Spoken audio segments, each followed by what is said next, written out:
Oh fuck. Oh my god. He is.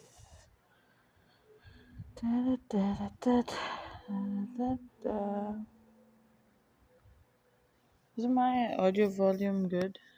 Hello, hello, hello, hello.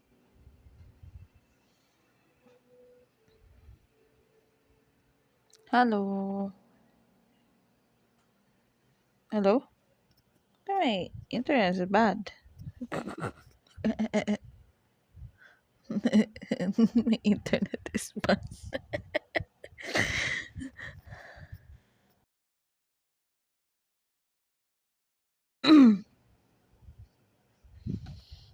Are we jumping? Okay, I wanna know if I'm buffering at the moment. Is there any hiccup?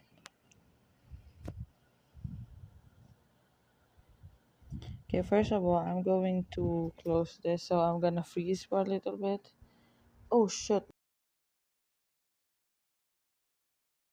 gonna freeze for a little bit, so give me a sec. Let me. Uh, da, da, da, da, da.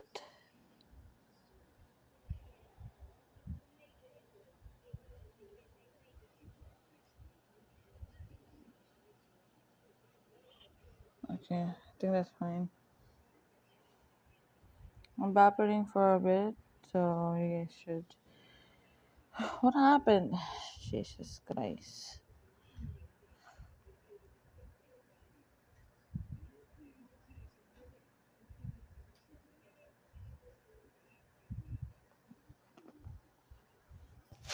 You might see me kind of like freeze for a little bit, so don't worry about that. Okay, are we good? Are we Gucci now? Okay, so give me a sec. Give me a sec. Okay, are we Gucci now? Okay. Hello everyone. My name is Akira. Welcome back to my channel, and this is my pilot of. Okay, cut again. Jesus Christ, take two. Okay, this is the fuck. I don't know what the fuck it's going on. Fucking shit. What the hell is happening? Give me a sec. Okay. Hello everyone. This is Akira, and welcome to our first pilot of Spooky Scary Weekend, where every weekend we can. It's not, why do it sound like I'm actually reading something? Oh my god. How am I supposed to do this? Before I used to do this so fucking easily without sounding like I'm actually reading shit. So I'll do it again. Okay. You know what? Whatever it is, I don't fucking care. This is our. Hello everyone, my name is Akira, and welcome back to my channel. For today's stream, we're going to do our first pilot of Spooky Scary Weekend, where every weekend we watch scary videos sent hashtag SSWKira. You go to Twitter, follow me at Hirotaka Kira, hashtag SSS, no, what, SSW Kira, and And what am I supposed to say? And leave a link on the description. What? The fuck is going on? God, shit. This is why editing is so fucking much better than doing this.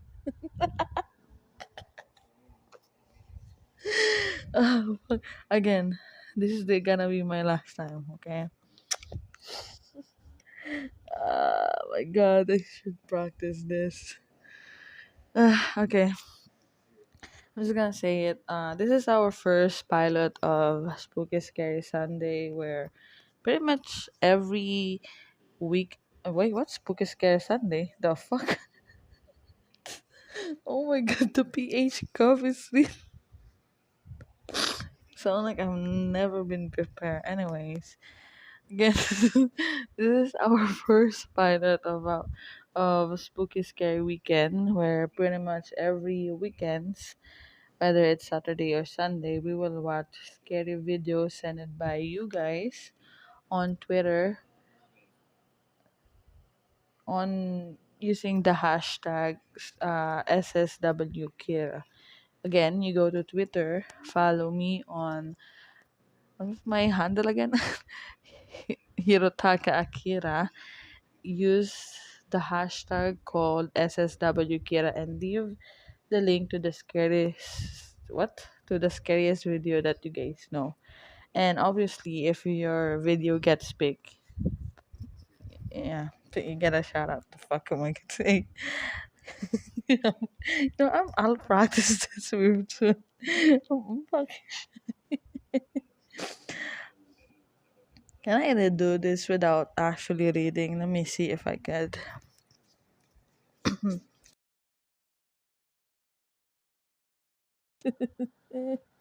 Anyways, this is our first pilot of Spooky Scary Weekend, where every weekend, whether it's Saturday or Sunday, we watch scary videos sent by you guys on Twitter using the hashtag SSWKira. Again, you go to Twitter, follow me on Twitter at Hirotaka Kira. The link to the scariest video that you guys know. And if your video gets big, you get a shout out. So, if we're watching movies and whatnot, obviously you're going to grab some food, right? What the fuck are you waiting for? Grab some food. Sit back, relax, and just like pretty much grabs a snack while we dive into our pretty much pilot of the series. Shit. Anyways, what am I gonna say again? Fucking ass. What am I gonna say? Fuck. Anyways, without being said, first video. Okay.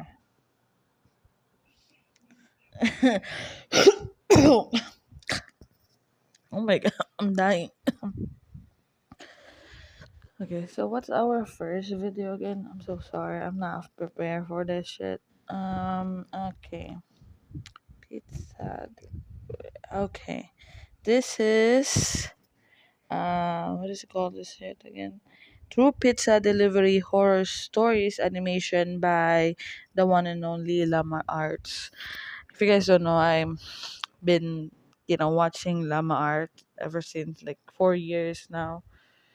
But I haven't watched this because I've been putting this on my playlist. So if you guys wanna watch Llama Art, make sure to subscribe to their channel. They're actually crack on this one. Anyways, if you guys wanna watch this without any sudden hiccup and whatnot, make sure to actually go to the video while you have my stream and there's a window. Okay, guys, ready? Let me adjust the screen for a little bit. Okay, in 3, 2, 1. Two Pizza Delivery Horror Stories 3. Alright. I was out doing a delivery one late night. So, It was probably quiet. the longest drive I have ever taken for a pizza delivery. From the pizza place I worked at, it was a 20-minute drive, which isn't too crazy out where I live. Plus, they ordered 4 large pies, so I figured it was a party and I would get a much bigger tip. Navigating the dirt roads at night was always annoying though. I pulled up to the given address. It was some old, sketchy-looking building, literally in the middle of a forest clearing. I put my car in park and called my boss. I asked him to reread the address at least 3 times to make sure I typed it in right, but that checked out. I could tell he was in a really bitchy mood, and he told me to at least knock on the door and check it out. He would normally get mad if we took back 1 pie, but I was afraid of what he would do if I brought back 4. I was insanely unnerved, but is it worth your your life than a fucking 4 pizza? I mean, you're probably gonna get fired, but I'd rather get fired and not get killed. got out anyway and forced myself to the front door of the building. There was no Because this is doorbell, very so I sketchy, just I'd knocked say. really hard. I heard It's a nothing delivery. and didn't really expect to hear anything. I was extremely disappointed, not because nobody answered the door, but because I was realizing that it was all a waste of time and gas. I knocked one more time out of desperation, Oh my god, that shit scared me. and then began to hear some kind of rustling noises from inside of the building.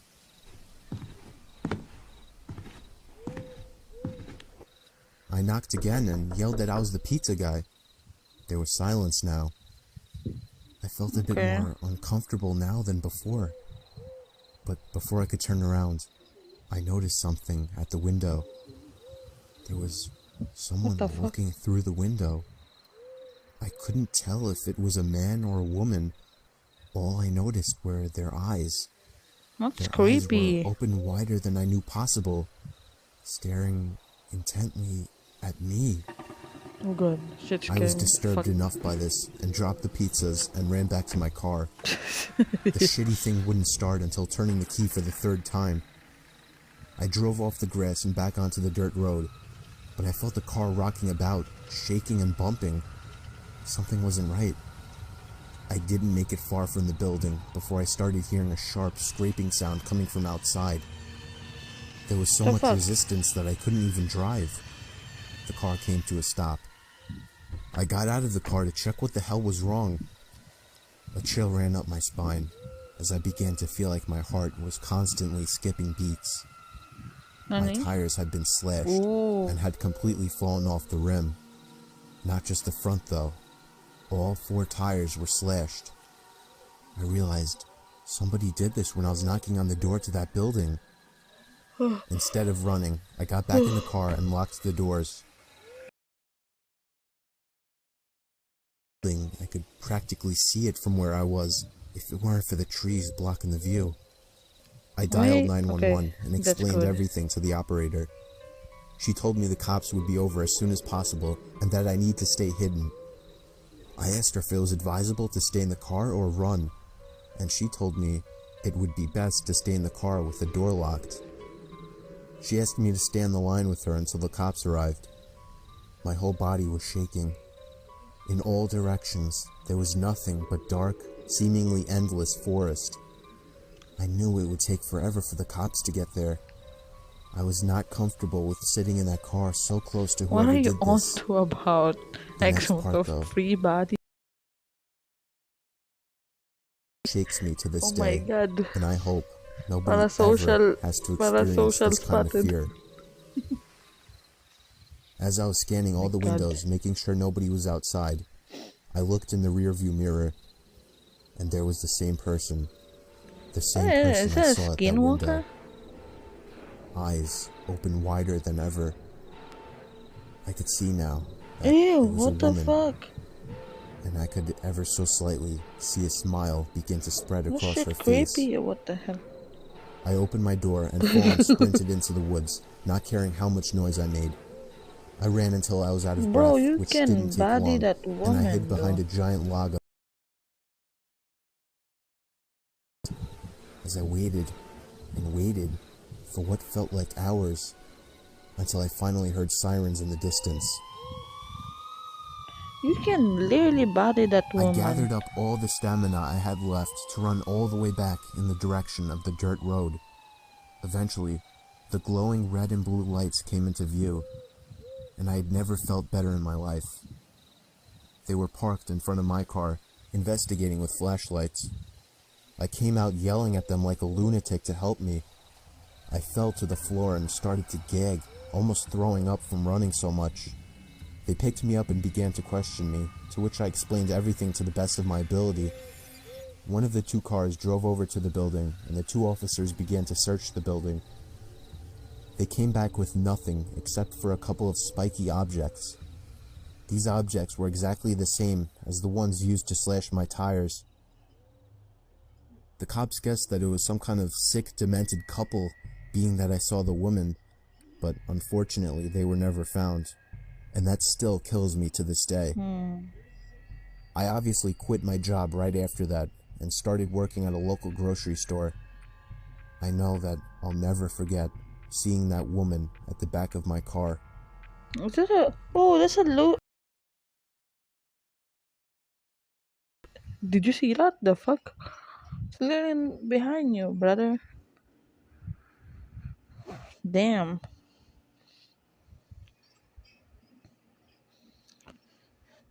To be fair, if my job is like that and I have to go to like a fucking road with little to no lights and just one house, and you're thinking that it's not weird, the fuck are you onto about? Okay, and that's not scary, but it is kind of freaky, I'd say. This one, I've saw this before. I won't lie. This shit scared me when I was young. This is like 10 years ago, or I think it was like 8 years now. Okay. This is um No True Road by Indra Cole 3. Okay. Let me lower down the volume. I don't like this because it's kind of creepy. Okay. Okay. Let me okay. You might see me freeze again for a little bit. Let me do something real quick. Okay. I'll edit something.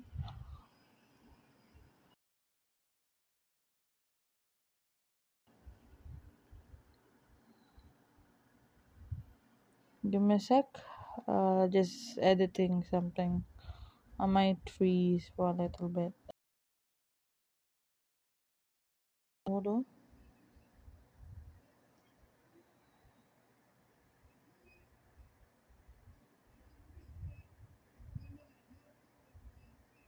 What title are we watching right now? Okay.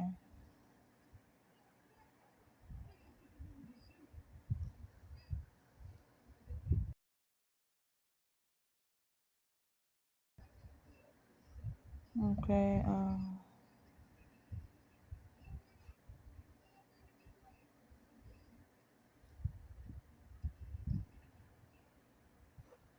Okay. We're back now. We're back. We're back. Oh shit! What happened to me? Ah.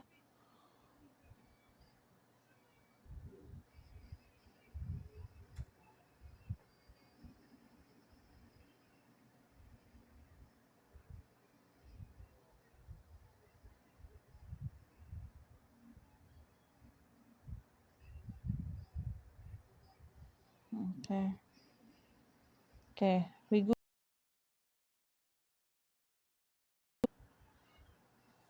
We Gucci Gucci. Okay. We're Gucci. Now we're watching No True Road by Intercole 3. Okay. Let's go. Let's go. Let's go. Let's go. Hey ho. Hey ho. Wala bang pagkain? Oh yeah. Wala yun. Okay, let me read first. On December 15, 2008, from 4 17-old boys from Stevenage, what? Hertfordshire. Hertfordshire were reported missing by their families. All right. On December 17, their bodies were found at the Broomhall Fall, 10 miles outside of. What the fuck? That was fast. The resident was thought to have been long abandoned, but upon investigation, police officer found sign of um, recent inhabitants. Okay. The following video camcorder found in a car. This had been released by the family's consent in hoping of aiding the investigation. All right. Okay, I don't know why the f we're doing this. Me and Ollie have got work at 8 in the morning, but we're driving about in his car because we're absolute twats. Does that light make a difference? Have you seen it on Mock the Week? Famous last Oh, this guy sounds like Stingrays love foreplay. Oh, they should say something. Okay, I'm just going to stick this down here because I can't be fucked to keep moving it. Hang on, I'll see if I can. It doesn't actually take many, except my car moves to the left. Just wait till we're at time. Look at the car pulling to the left. Oh, this is a dead end. Oh no! Oh, my coat spilled every on my lap. Oh, it's cold.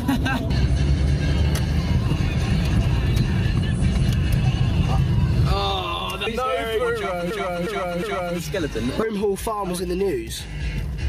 I don't know what it was. I can't remember. Have you ever seen this on? It gives me the shit so badly. I don't think we should be here. It's like a private road or so. Okay, so I better clutch down and roll backwards. It's nearly 4:30. We need to get home, mate. Wait, no, Ollie, wait. This is traffic. Do you want to just try and turn around this bit? Can we please agree that we don't ever go back to this archway? Okay, agreed. This is what. Nothing, that's full beams. What about Okay, this? nothing's happening so far. I don't remember what happened, but I watched this before. Stop saying that because it will actually It's been happen. years. What's the sign say? It says This is the It says creepiest Bennington. shit I've seen. That is no. I don't even know where that is. That's nowhere near us. Right, let's check. Let's just go. There is a guy sounds Someone tell me a joke to cheer me up. guy. Kind of weird. Who's there? I don't know, I'm really lost. We are actually now lost. We pulled over because we don't know where we are, and we've been driving down this road for about a fucking hour now. James's GPS on his phone has stopped working. It's scrambling like fuck. Does it even say what time it is? My phone's just. I'm scared because there are no lights in any direction. Thank you. Anyway. That was so advertisement like. Stella! Ollie, plans. What do we do? I don't know, I'm scared because it's down to me because I'm driving the car. Also, holding the camera to your face makes you extremely uncomfortable. Have you seen this? I feel like you watched this. I told you do not watch really? it. Yeah, it was way out. I can't fit with this. My balls! A rabbit! I caught a rabbit! It's like perfectly preserved as well. It's really weird. Oh, Ollie, don't. Fuck off. Oh man. Stop it. I'm stroking it. We caught a rabbit. My turn. I'm just gonna have a look up the road. Take the camera. I'm just gonna see if I can see the lights. The lights of the. Let me get back in. No idea. Sexy little bitch, isn't he? Look at that ass. What is he? Steve! Get back in! Drive. What's what? What's the matter, man? Drive! What's going on? Oh yeah. What the fuck's the matter? What the hell? What's up? Stop joking. Stop being a prick, man. It isn't funny. Oh, there was someone, and he was like wearing some sort of mask.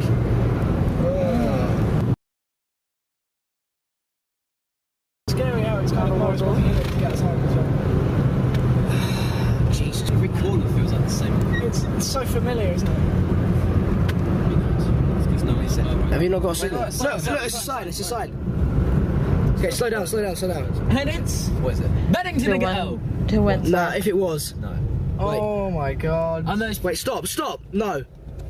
Yeah, no, we just got in a little circle, so it's... We didn't... No, Bennington's in the middle. That's all it is. Bennington is to the... We've been going in a straight line. No, we haven't. It's been left, I swear. Absolutely swear. We didn't take any turns. No, it doesn't matter. The road is curved. Relax, man. No, it's... Do you want to go to Bennington to prove it? Then go left. Do we turn Stop around? saying man. It's like that's like your fucking.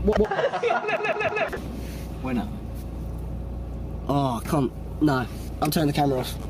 No, I swear. Oh, fucking hell, what's that building? Jesus. It's like a prison. It's a The plan. guy was holding we can do is keep cameras driving on until straight line and not take any corners until we end up Kind of somewhere. weird. Must have been going for about 2.5 hours now, maybe 3, and I had no idea what time it is. And it's winter, so the sun doesn't come up till like 8. Don't go to the Wicker Man town. Can you stop talking about the Wicker Man? We're in the middle of the country. There's gonna be pagans running after us. Wait. What sign is this? No, stop. Fuck, stop. Not right in the middle. Oh my god. Oh, you're a bunch of twats. You're fucking driving there on that bit. No. Steve, I fell asleep. You've just driven past it again. No, we're not fucking with you. That's horrible. Hazards. Stop fucking doing that back of my chair. It's so annoying. I'm checking that sign. It cannot be the same. Just go. I don't want to stay here. But Oh, Chris, stop. Look. Oh. Ollie, I don't want to drive down this road anymore. We've done it 3 times and we haven't got anywhere. Okay, should we try that way then? Let's try and go towards bottom. You put the radio on. Yeah, but might as well. Hang on a sec, Ollie, I can't get the seat right. God, I hate this sound. What is this? Oh, it's like the scariest thing ever. What station was that? Pirate FM. I don't know. It's never been. So it was Pirate, that was from Does it like worry you guys that we haven't seen another car for about 2, maybe 3 hours now? I see lights. I see a roundabout. I see trees. That's it. Look, guys, look. Oh my god. Stevenage. Yes. Oh, finally. You see? Oh, we're finally getting there. Oh my god, headlights. Oh, last. car. Jesus. Hello. I wanted to be a baker, but I couldn't make the dough. What the fuck? Because I've got fucking leather hands. Stevenage. Welcome to Stevenage. Oh, Hey guys. Stevenage. Hey guys. Last. Turn the lights on. What the fuck? How did we get here? We were just on the phone. Just reverse, Ollie. Reverse, go on. What do we do? Just don't sit here, I don't want to sit. Oh, for fuck's sake. No true road. James. Point the camera at me. James, just give me the. What are you doing? Turn it back on. It's not me. I can't. Turn the bloody lights on! What are you doing?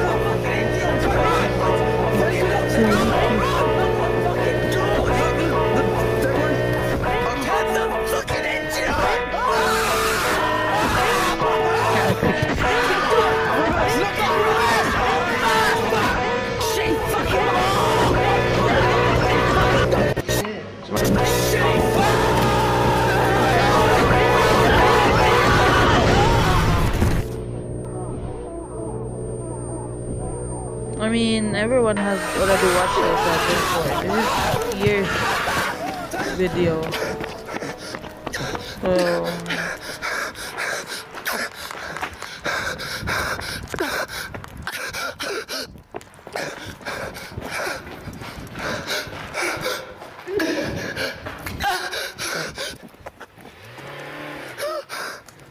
Oh shit!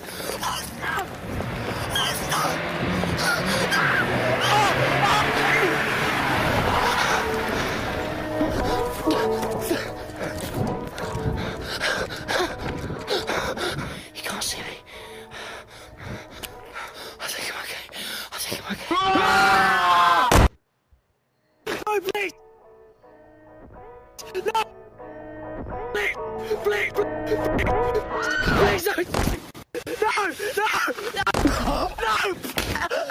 No! Handled. Fuck! Beans. Cool!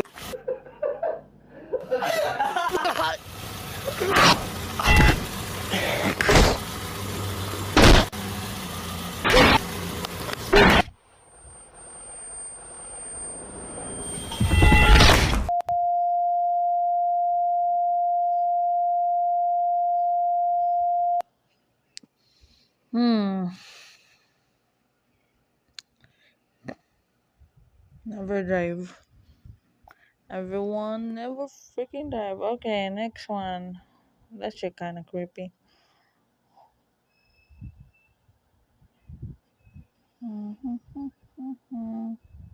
Okay, what's this next one again? Fuck.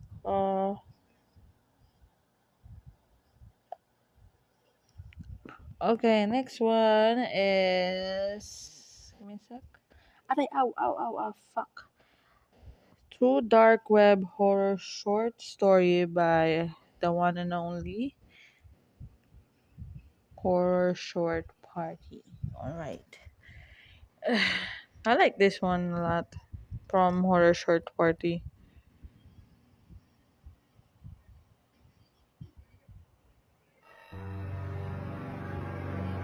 Let's go. It has to be Terrence. Please let it be Terrence. Terrence. The guy. Please let it be Terrence. Is it the voice actor Terrence? Oh no, they didn't show it. Let's go.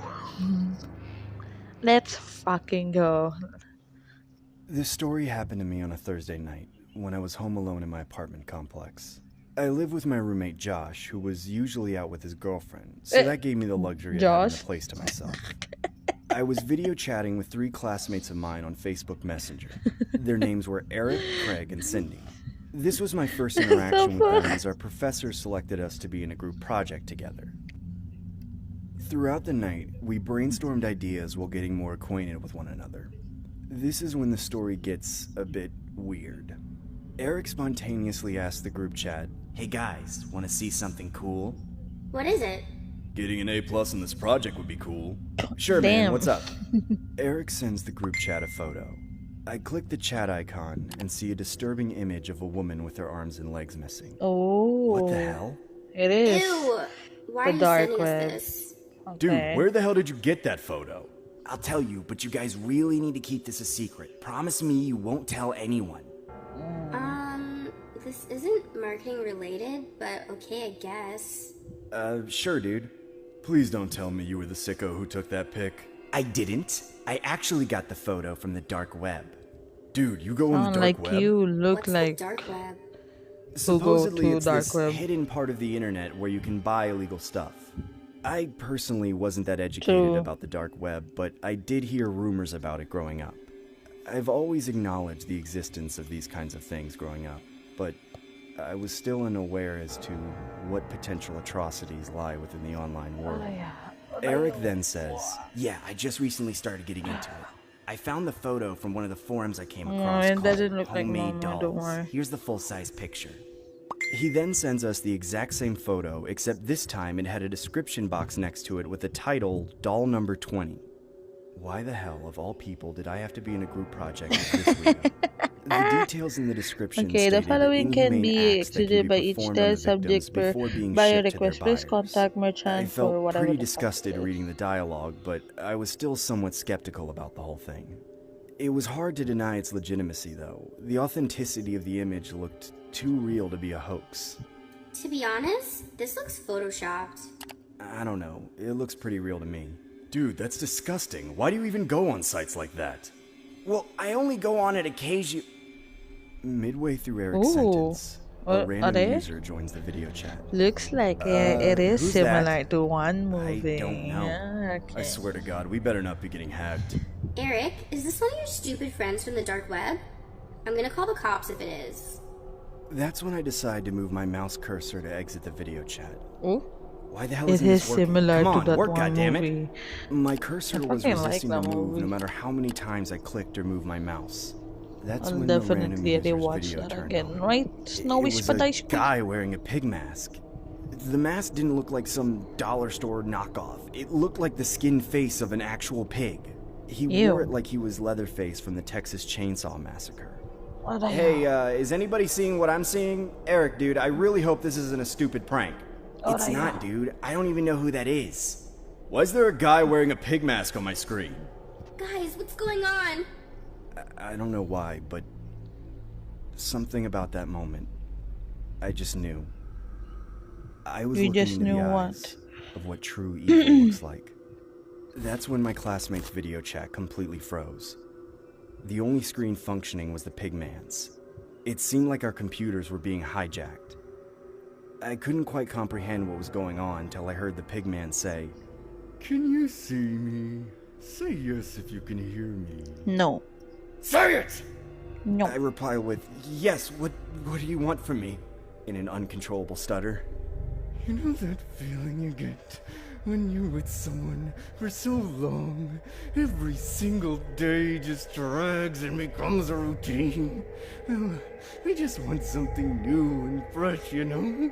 Something vibrant that will make me feel Look at his eyes. again. I just need a new doll." What do you say? Does that sound like a brilliant plan to you? Completely appalled by what was transpiring.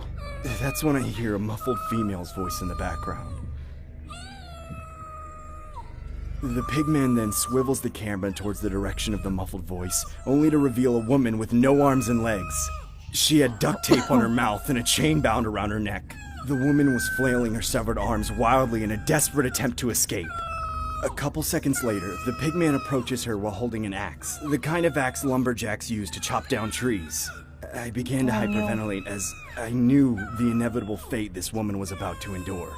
He then raises the axe up in the air.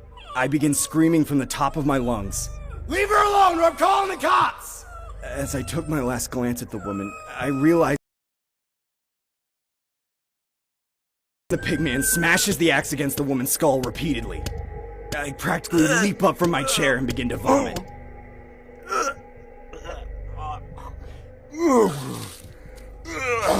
Bro, Thanos did this? This sadistic display was unbearable. What the hell is going on? Someone tell me I'm dreaming. There's no way this is real. I look back on the screen, only to see nothing. Like the whole thing was just a bad dream, or a figment of my imagination. What the hell just happened? I know I'm not going crazy.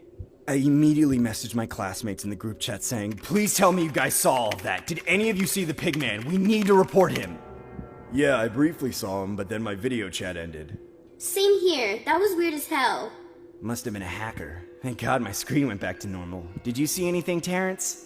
I respond as nonchalantly as I can, saying, "Yeah, basically what you guys saw. I think it's best that we just put this behind us and move on from here, you know?" I didn't know if that was the right decision. I didn't want to further escalate the situation. Acknowledging the pigman's existence was one thing, but going into further detail about afterwards just felt unnecessary. This is the part where I wish the story ends. Oh. It's been a year since the incident. I ended up dropping out and taking the semester off due to the mental trauma I endured. Hey, what's I up, now Jay? work at a local retail store. I was coming home from work one day and I saw an envelope sitting in my mail slot. I open it and discover the most horrifying thing that sends shivers down my spine. It was a picture of my classmate Cindy. Oh, what? Except she had no legs and no arms. No fucking The way. picture was titled Doll Number 21. Shit, Jesus Christ.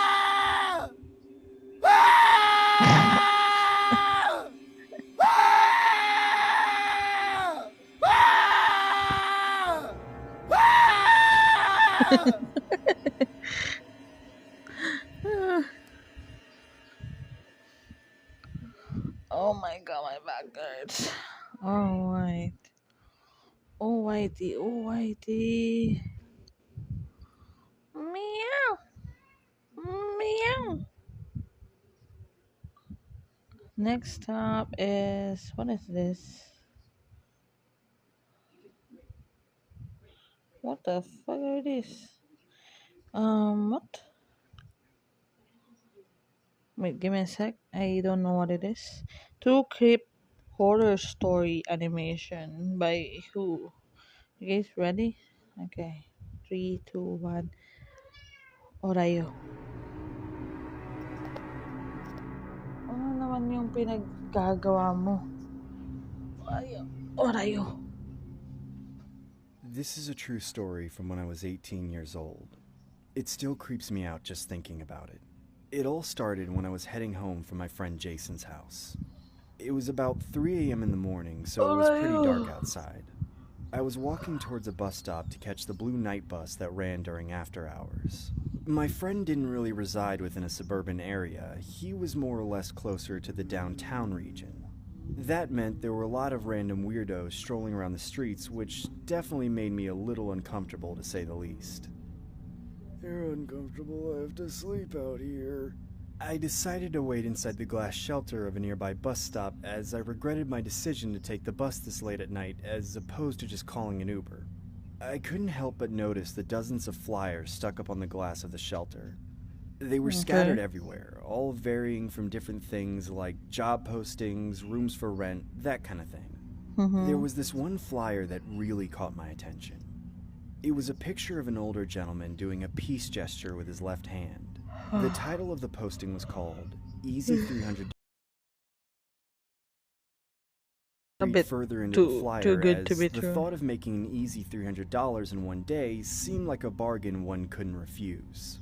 The flyer had a description which read, "If you are looking to make a quick $300, then you've come to the right place. This job entails the assistance of cleaning/chores for a period of 12 hours. Call my cell phone and the details provided below if you're interested.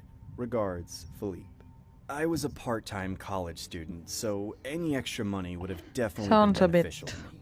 I decided to good take to a be plunge true. at the opportunity, so I took a picture of the flyer as I see a night bus arriving towards my stop. As I boarded the bus, I refrained from calling the job posting as I didn't want to wake the employer up, so I ultimately decided to text the number instead. My text read, "Hello, please contact this number as I am interested in the job presented in the flyer." 1-800-SPH. About 10 seconds later after sending the text, I get a call from an unknown number. I assume it was the guy in the job posting, so I answer it. "Hello?" A man answered back, "Hey, you interested in the job? Is this Philippe Ew. from the $300 Weirdo. a day posting?" Yes it is. What's your name, kid?" I'm John, sir. How are you?" He completely disregards my question and says, "You mind coming over right now, kid?" Sir, it's kinda late for that. Can we do tomorrow?" "Kid, listen. I know it's very late at night, but both my wife and grandma are sick, so I could use a helping hand as soon as possible." I felt really uncomfortable knowing this guy was trying to guilt trip me into coming over to his house. Mind you, it was approximately 3 a.m. in the morning, which made the thought of going that much more absurd. I tell him, "Sir, if we can arrange this for tomorrow, it would be much more convenient for me." "Kid, John, listen. If you come right now, I will pay you double. $600. Take it or leave it." Whether the man was bribing me or not, I unwisely took the bait. I ended up saying, "I'm on my way. I'll be there in about a half an hour," while simultaneously getting off the bus to call an Uber. I ended up getting dropped off at the address provided within the flyer and immediately began second-guessing my decision. While standing in front of the house, I get a call on my cell phone. The fuck? It was from an unknown number again. I answer it and say, "Hello?" "Hey, Johnny, can you see me?" No, sir. Where are you?" "Look at the window." "I'm looking at it, but I don't see you, sir." "Look a bit closer. I'm looking dead at you." Where, sir?" I get startled by a firm grasp on my shoulder. The fuck? "Oh, I'm sorry, John. I didn't mean to scare you. I thought you could see my reflection in the window. Anyways, please allow me to show you inside my house." Thank you, Philippe." "You can call me Creep." "Creep? What the fuck? Why would I call you Creep?" "It's a nickname that my mom gave me as a young boy. All my close friends call me that, so I'd appreciate it if you did the same." Okay, Philippe. I mean, Creep. I mean, we are technically friends now, right?" Yeah, sure." "Very well then. Let me show you inside, John." We end up going inside, and I can't help but notice the amount of dolls laying around his house. It honestly looked like he was a hoarder that had an obsession over dolls. I decided to ask him, "Why do you have so many dolls?" It's just a collection that I've accumulated from my childhood. Aren't they precious, John? I've built a special bond with these guys. I'll never feel alone again, you know? Oh yeah. At this point, I was pretty convinced that the name Creep was actually his biological name due to the creepy vibes he was giving off. I see. Well, starters, my grandma and wife are unfortunately ill, so I have to take care of them since they're in bed all the time. If you don't mind me asking, what's wrong with them? Well, my function without my assistance. My wife sadly got into a tragic car accident after her dance rehearsal. She's pretty much paralyzed in her legs and can't walk, so I now have to take care of her as well. Oh, I'm sorry to hear that. She was so beautiful before the That's accident. us. I'm unbelievably lucky to be with such a beauty like her. We got married and had about 100 people there. It was the best wedding ever. Sorry if I'm getting carried away. No worries. What would you like me to do for now? You can start by vacuuming the house. Just don't go inside the bedrooms, because that's going to disturb my grandma and wife's sleep. A couple minutes later, I begin vacuuming the hallway upstairs. The bedroom doors were slightly open, so I could vaguely view the inside of it. I remember seeing a glimpse of a woman sleeping on a bed, which I assumed to be his wife. It was unfortunate to see her like that, as she was quite beautiful from what I was able to see. I noticed the man was in the other bedroom having a conversation with his grandma, so I continued vacuuming without drawing too much attention towards his direction. Have you been feeling better? Are you okay? The next part of the story is what sends chills down my spine. The man asked me to put the vacuum down and meet his grandma. As I approach the inside of the bedroom, I see a creepy life-size doll laying on the bed. I unhesitatingly ask him, where's your grandma? John, don't be rude. This is my grandma. I felt my heart fall to my stomach when he said that. I honestly wanted to get the hell out of there, but I didn't want to potentially put my life in danger, so I just went along with it and said, nice to meet you. He then said, my grandma thinks you're really handsome and you should come over more often. Sure, I'll definitely come over more often. My grandma wants me to grab her some McDonald's. Why don't you continue vacuuming the place while I do that? Sure, sir. Creep. The man then hands me an envelope and says, here's your $600. Thanks for being there for us. $600? Yeah, no problem. I then continue That vacuuming easy? the hallway as the man exits the house. I need to get the hell out of here. This guy is a psycho. As I dropped the vacuum on the floor, I peeked inside the bedroom of where the man's wife was sleeping. To be honest, I felt really skeptical about leaving her there. So I 600? shouted, That easy? Ma'am, are you okay? Can you hear me? Oh, She she's didn't say dead. anything. She honestly looked like she was heavily sedated off the meds I saw on top of the nightstand. I end up leaving the house and catching an Uber. I eventually make it home and remember the man had gave me the $600 in an envelope. Thank God I made it out of there. At least I made an easy $600. I opened the envelope only to see 6 pieces of paper. Each piece had a poorly drawn face with $100 written on it. I contemplated on giving the man a piece of my mind, but I honestly didn't want any further conflict with this psycho. Just before heading to bed that night, I got a call from an unknown number. It was quite obvious that it was the creep, so I ignored it and never looked back. It's been a couple months since that creepy experience.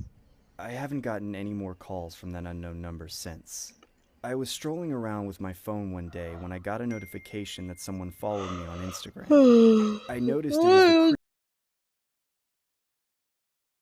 Pretty freaked out that he was able to track me down since he only knew my first name and we haven't contacted each other since. I noticed he had only one post, so I clicked it. It was a picture of the woman and the creep on the same bed. She looked sedated while wearing a wedding veil. The creep had his arm around her while there were hundreds of dolls surrounding the two. The caption read, "The best wedding an audience ever."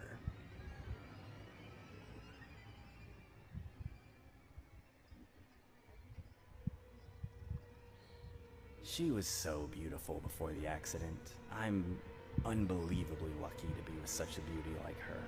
We got married and had about 100 people there. It was the best wedding ever. Accident?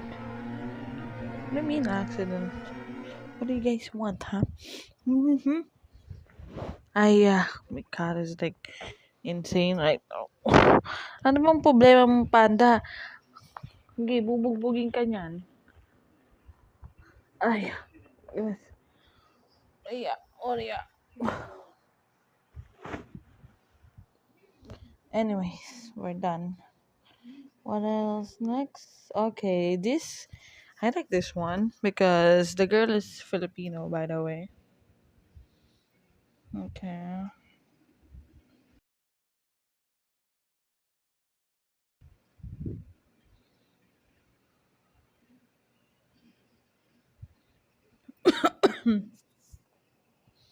Okay, this one called My Deadly Routine by Ate Sapphire or Snarled. Okay, let's go. Autopilot engaged. Hey, I'm Sapphire. Want to hear something scary?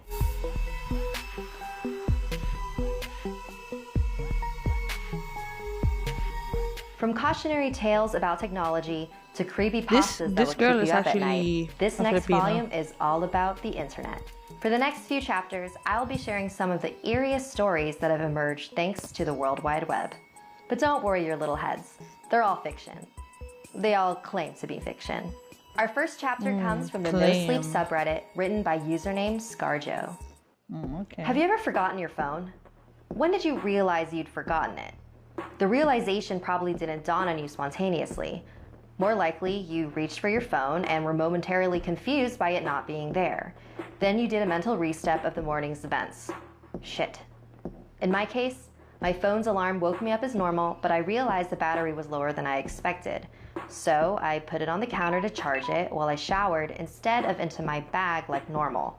It was a momentary slip from the routine, but that was all it took. Once in the shower, my brain got back into the routine it follows every morning, and that was it. Forgotten. This wasn't just me being clumsy. Your brain doesn't just work on one level, it works on many. Like when you're walking somewhere, you think about your destination and avoiding hazards, but you don't think about keeping your legs moving properly. I wasn't thinking about regulating my breathing. I was thinking whether I should grab a coffee on the drive to work.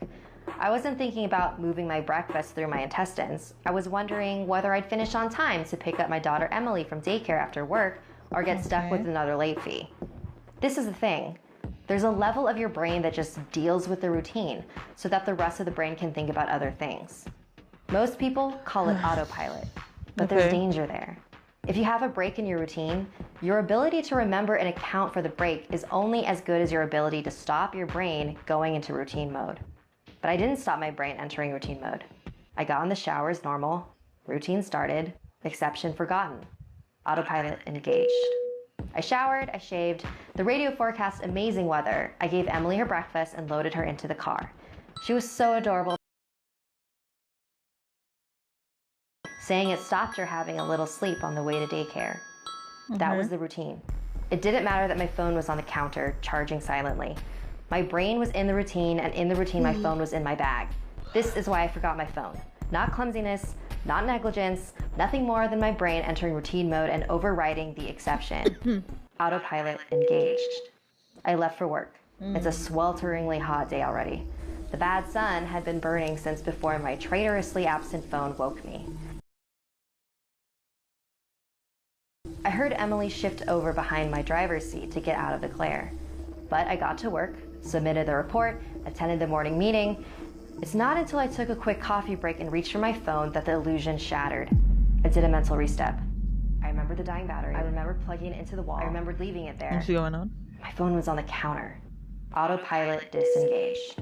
Again, therein lies the danger. Until you have that moment, the moment you reach for your phone and shatter the illusion, that part of the brain is still in routine mode. The day continued to bake. The morning haze gave way to the relentless fever heat of the afternoon. People swapped coffees for iced smoothies, jackets discarded, sleeves rolled up, ties loosened, brows mopped. The park slowly filled with sunbathers and barbecues. Window frames threatened to warp. The thermometer continued to swell. Thank fuck the offices were air conditioned. Still cursing myself for forgetting my phone, I drove home. The day's heat had baked the inside of the car, releasing a horrible smell from somewhere. Ooh. When I arrived on the driveway, the stones crunching comfortingly under my tires, Give me a sec. Ay! Ingay! Maingay!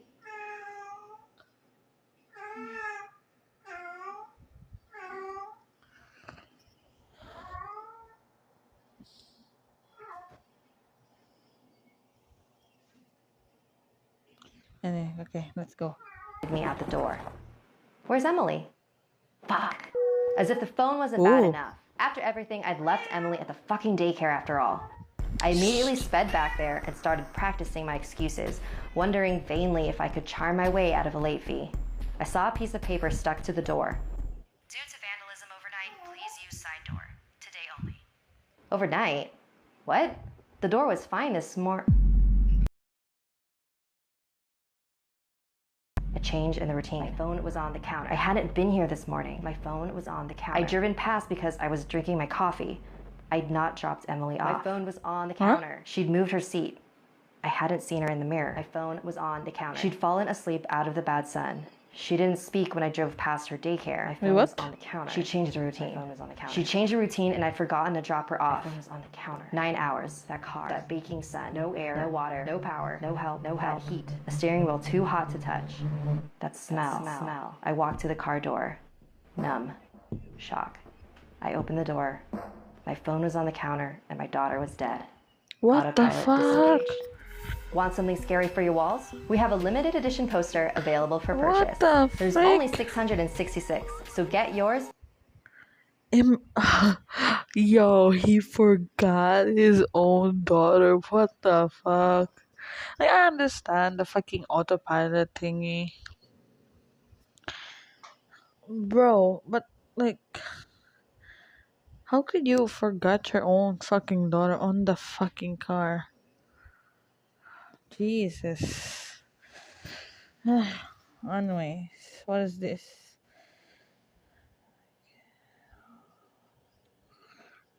From Ate Sapphire again. This one's called Juliana. Okay. Hey, I'm Sapphire. Want to hear something scary? Juliana. Did you know there's a guaranteed way for me to read your scary story? Consider joining our Patreon, where I read and personally respond to a story by a storyteller member every week. Who knows? It just might make it into the show, just like today's episode, inspired by a campfire story submitted by Lewis. There was a summer camp that was created many years ago called Sunny Summer Camp. It was originally an all-boys camp. Summers. This story takes place the first year the camp became co-ed. So at orientation, the camp... No. Autopilot is a thing, but it's not his coping mechanism. The thing is, when you have an autopilot mind, you pretty much gonna forget everything. Like, it's like, okay, you tell me what to do and I'm literally gonna do. You tell me to jump off the fucking bridge, I'll do it because I have that kind. You have that kind of autopilot. It means like, you just kept going. It's not about like his own coping mechanism. It's not. I mean, at least for other people, autopilot was a thing, but it's not a coping mechanism. Because sometimes when you're, for example, when you're, I usually do this because like I was learning Japanese. When I constantly have an autopilot on, just so that I could just focus on my Japanese, and I completely forgot like, oh, it's already nighttime and I haven't like eat yet, so it's not really his coping mechanism. So yeah. Leader was explaining the Mr. Summers contest that was held at the end of every camp. The boy who looked the most like the founder would win a trophy and cash prize. A red-headed girl with long braided pigtails raised her hand. "What if we open the contest to everybody this year?" she asked. "That's a great idea, Juliana," the camp leader exclaimed. "And maybe the judging criteria could be less about appearance and more about whoever shares the most qualities with Sunny Summers." Everyone around her began clapping and cheering, except for a boy sitting a few rows behind her. His name was Dustin, and he wasn't happy with this change. He looked like the direct descendant of Sunny Summers and believed he was a guaranteed win. But now that they were changing the rules, he was worried he might not. Over the summer, his disdain for Juliana grew and grew. So, the night before the Mr. Summers contest, Dustin asked his friend Trevor to help him with a prank. He didn't give him many details, just that he wanted to teach Juliana a lesson for having a big mouth. Dustin had been observing Juliana all summer and knew that she was usually the last one in her cabin because she would stay up and help the camp counselors clean. What a suck-up, Dustin thought. So they hid in the nearby bushes until Juliana showed up. Typical. When she finally did, kid. Dustin jumped in front of her and told her that one of the counselors was asking for her and motioned for her to follow them. When the three of them had walked a bit away from the cabins, Dustin pushed Juliana onto her back on the ground. The impact knocked her out. Dustin sat on her legs and told Trevor to hold her arms down in case she woke up. Trevor had no idea what Dustin was planning, but he silently obeyed. He watched in confusion as Dustin pulled out a needle and string from his pocket and began to sew Juliana's mouth shut. Once he was done, Dustin grabbed Juliana's legs and told Trevor to help him carry her to Sunny Rock, the highest point in camp. It overlooked the canyon and had a gorgeous view and a horrifying drop. They hid her body in a bush and hurried back to their cabins. "That'll teach her to shut up," Dustin said. Trevor was speechless, still shaking from the horrific act he was an accomplice to. No, you don't get it. So, if you're saying that since his daughter died but couldn't accept that, then why the fuck that his own wife would ask where is our daughter? It's not about like it's not coping mechanism, trust me. Because it's like a routine.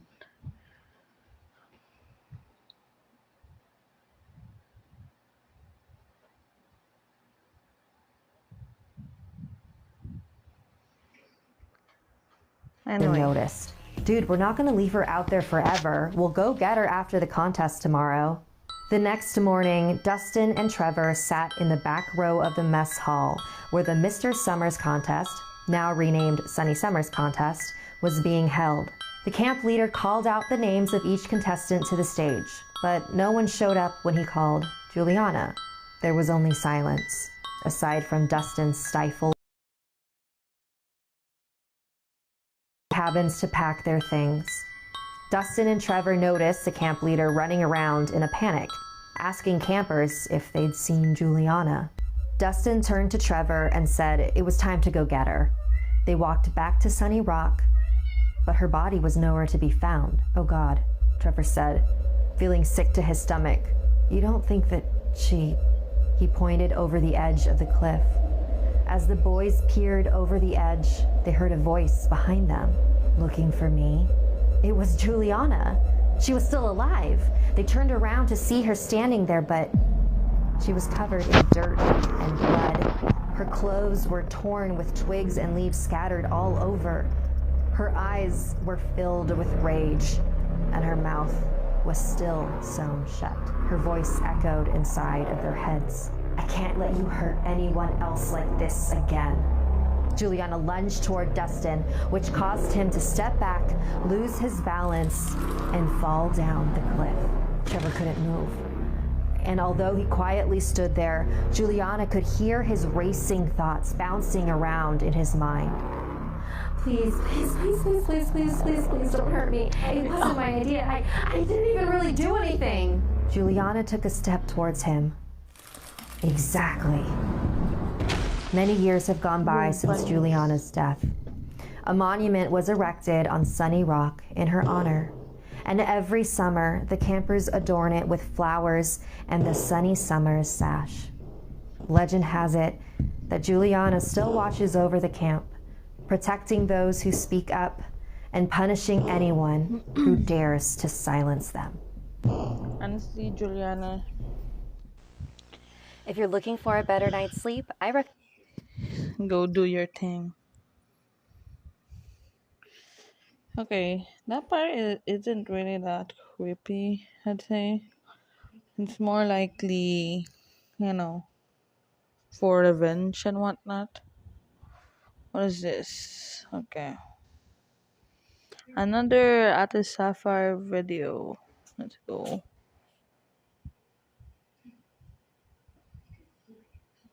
Wait a second.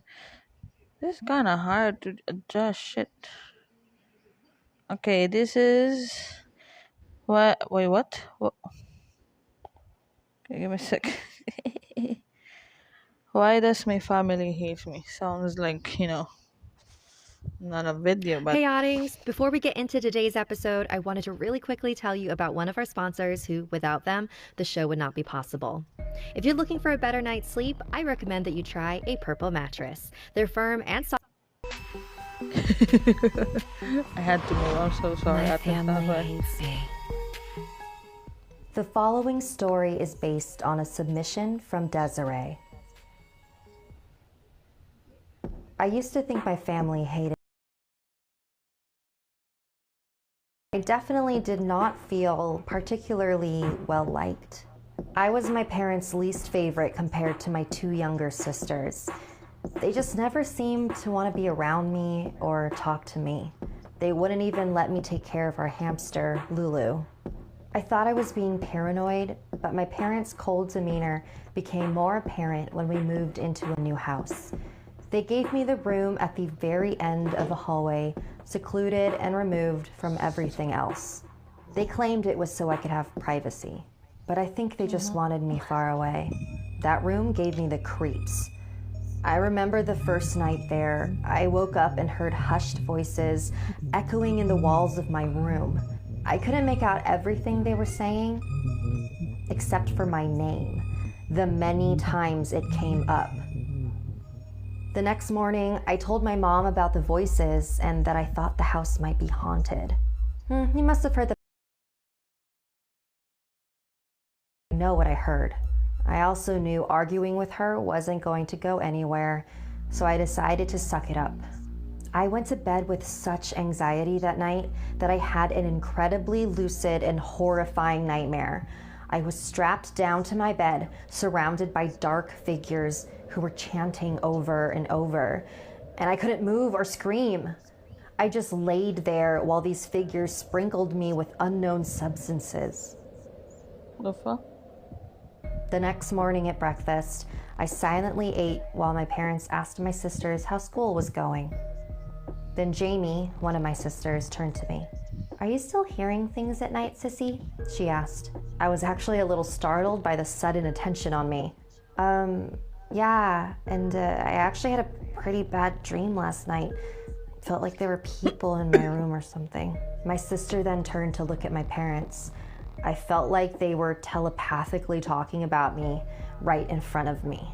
Then Jamie spoke again. "Mom, you should give her that stuff to make her sleep better." My mom nodded. I was still taken aback by this sudden interest in helping me sleep better. So before bed that night, I swallowed the pill that my mom gave me.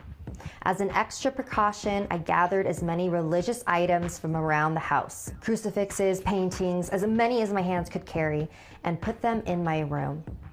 I thought they would protect me from whatever was haunting me during my sleep. The following morning, I woke up in a panic.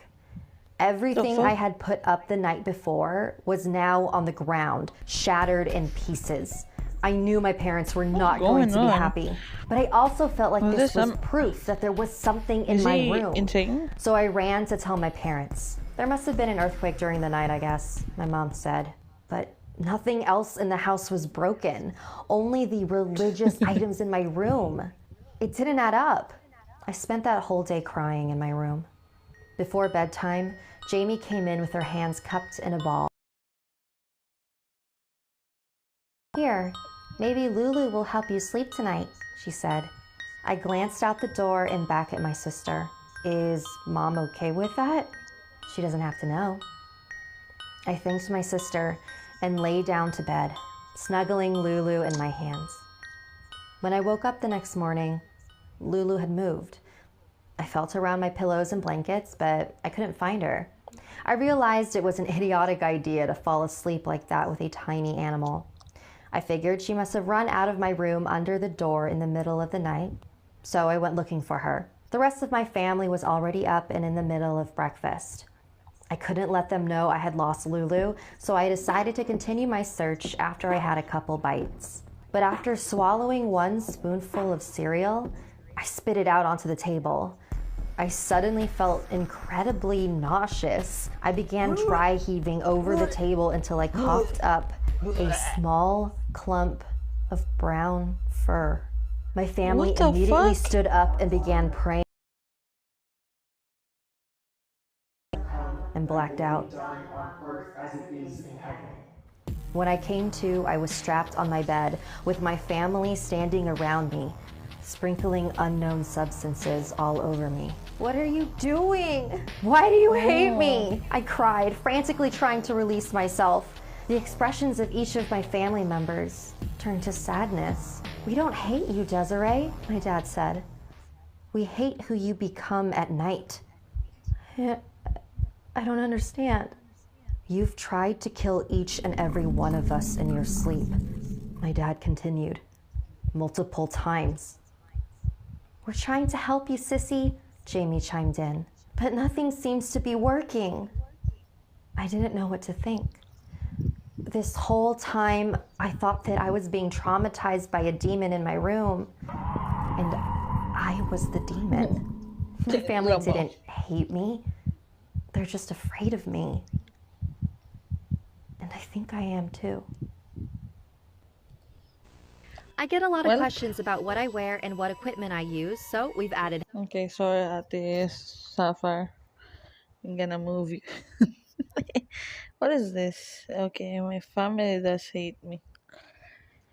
Another Ate Sapphire. Let's go.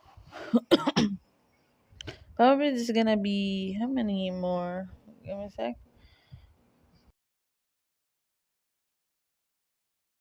Before this. So let's go.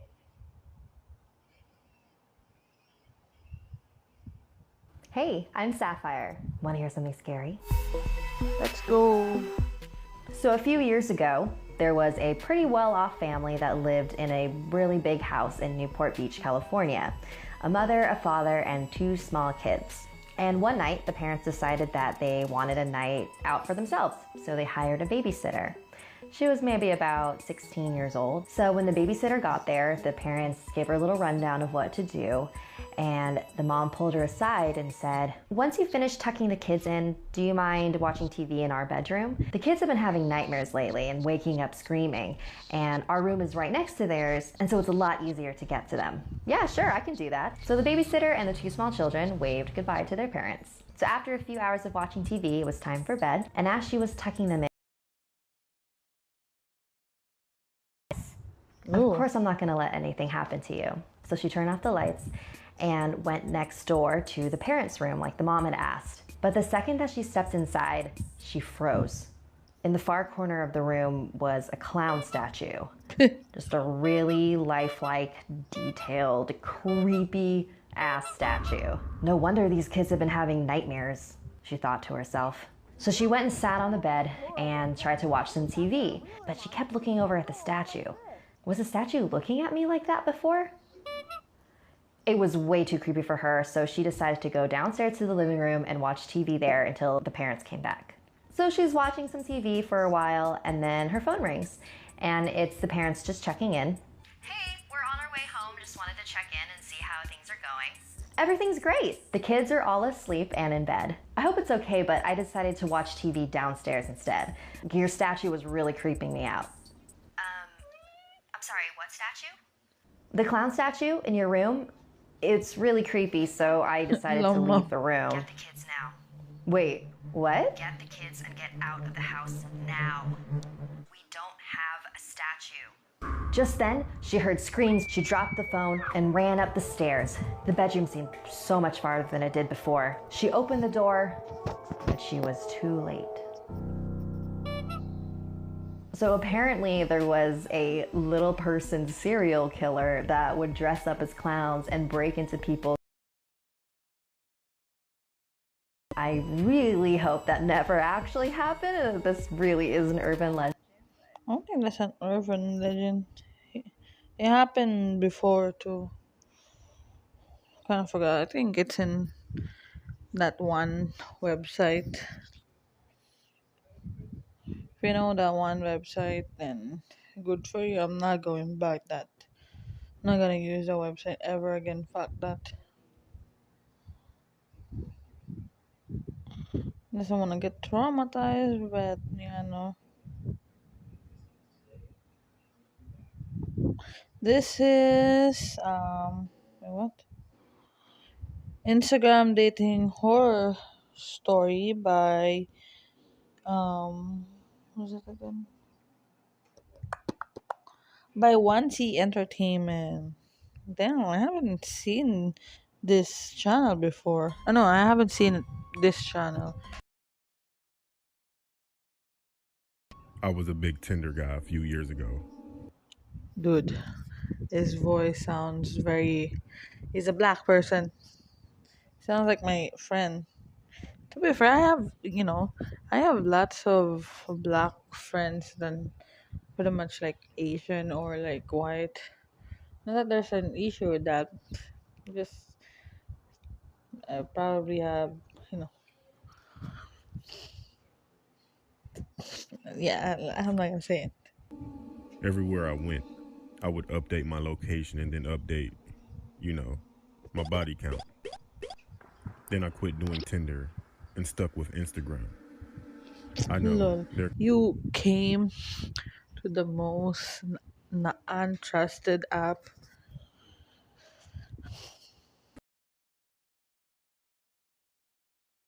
I mean, to be fair, in Japan, okay, I'm just gonna tell you an experience that happened to me too.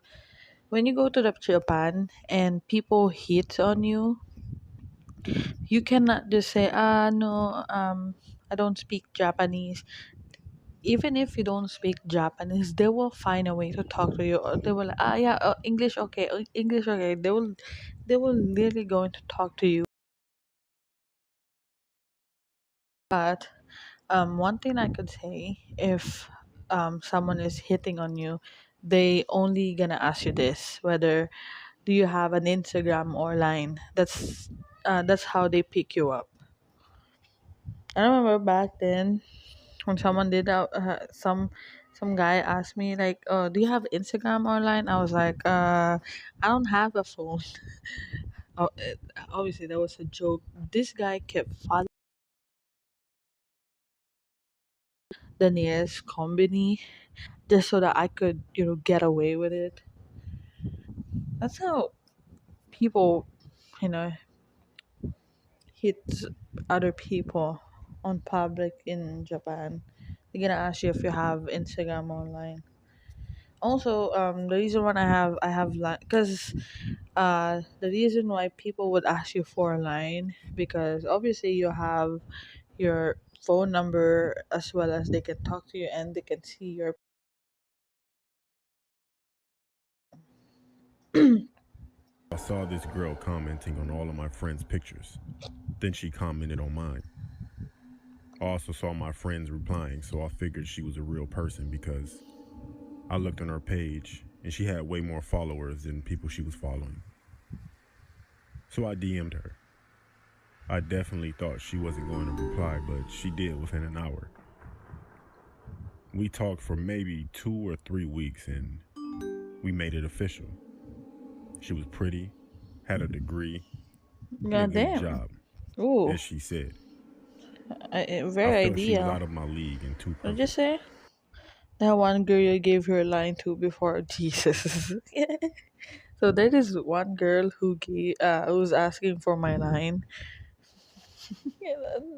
Because she's so pretty, I gave it to her. I think we talked for like a few months, and after that, I kind of like not into it. Every day she posted new photos. And I told my friends about her and they seemed pretty jealous, except for my friend Ryan. He said I was stupid because I never spoke with her, and I only messaged her. She invited me over because she said she can cook. Ryan told me to don't go. The rest of my friends said don't have any kids, and they would laugh. So I went over there, but not without Ryan calling me a clown first. The GPS said she lived about an hour away. Okay.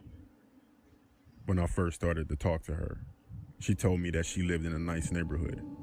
But when I got there were people everywhere and the neighborhood was not that nice. When I stopped at the stop sign at the corner, people walked up to my windows and asked me what do I need. But I pulled off really fast and got to the house. It was a duplex, so I messaged her and she said to come up the stairs. It was about 9 at night and people were everywhere just standing around. I knocked on the door and I was definitely excited. The door opened and to my surprise, it was a bald-headed white guy with a patchy beard, tattoos everywhere including his head with a tank top on. I asked was Lisa home and he said, yeah, come in. When I walked in, I was immediately hit with a musty smell mixed with cheese. He told me to sit down and he sat down across from me on the couch. He said she'll be out soon.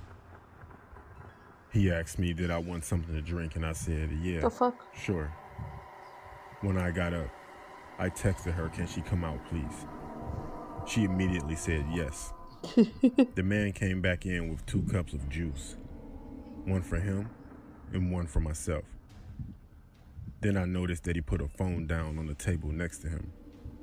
So I acted like I sneezed and Ew. got some on my arm. Then I asked for a tissue. He went to get some tissue and he left his phone like I thought he would. I texted her back and to my horror, the phone rang. I looked on the caller ID and it was my name. I heard him coming back. He came back and we sat there for about a minute. And then the phone rang again because he never checked the message that I sent. He looked at the phone. I looked at the phone. Then we looked at each other. The fuck? I postured up. And he calmly said, I guess you caught me. Then out of nowhere, he lunged toward me, attempting to grab me.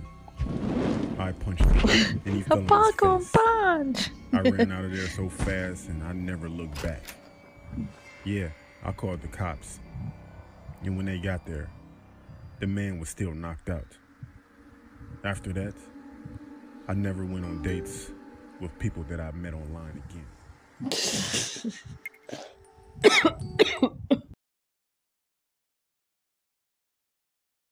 50% of my RS or relationship, I kind of met them online, but they're not this kind of person unless, you know, whoever I'm seeing in voice, I mean, not voice, whoever I'm seeing in FaceTime isn't you, that's fucking fucked up. But for the most part, they are just the same people that, kind of found. Eh, not that it matter. Oh, by the way, Jay, if you're watching right now, someone is asking if you're a female or a male. So yeah. Okay, one last video. By the way, this video I watched it before and I fucking love it. It's like literally my top video for spooky scary weekends. Okay. Let's go. And three. Okay, this is short animated movies. There's a Man in the Wood by Who's this again? That DAT to T animation. Let's go. I'm sorry for pronouncing that wrong. Okay. Listen to this. This is my fave.